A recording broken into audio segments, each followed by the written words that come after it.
अपनी बेबसियों को कमजोरी न मानो। प्रेरणादायक कहानी। एक समय की बात है, एक छोटे से गांव में एक कृष्णा नाम का युवक रहता था।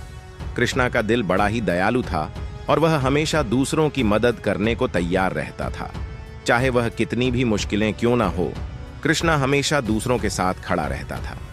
लेकिन कुछ लोग उसकी दया और मदद को कमजोरी समझते थे। एक दिन कृष्णा बाजार में चल रहा था, तभी उसने एक बेगमबाज देखा।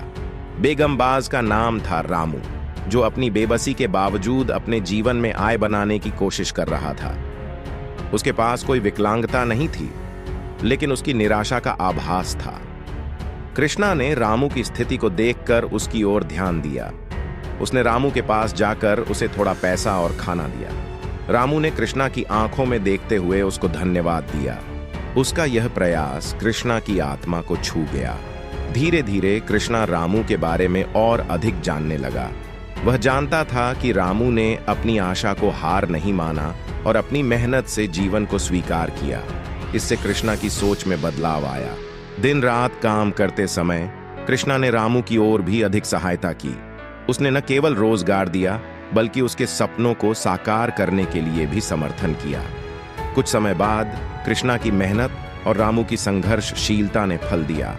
रामू की दुकान लोगों के बीच लोकप्रिय हो गई और उसका व्यापार बढ़ता गया। उसकी सफलता ने न सिर्फ कृष्णा को गर्वित किया, बल्कि उसके साथी भी हैरान रह गए। वे समझ गए कि उनका मित्र कृष्णा कितना महान है और उनकी सहायता का मूल्य क्या है।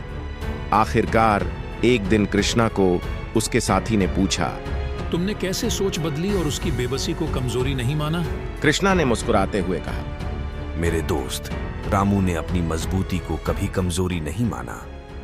उसने अपने सपनों के लिए संघर्ष किया और अपनी मेहनत से सफलता हासिल की। मैंने सीखा कि हमें किसी की बेबसी को कमजोरी नहीं मानना चाहिए, क्योंकि उसमें असली शक्ति छुपी होती है। इस कहानी से हमें यह सीखने को मिलता है कि अपनी बेबसियों को कमजोरी नहीं मानना चाहिए।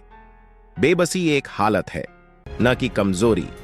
और जब हम दूसरों की मदद करते हैं, तो हम न केवल उन्हें साहस और उत्साह देते हैं, बल्कि अपनी खुद की मानवीयता और दयालुता को भी प्रकट करते हैं।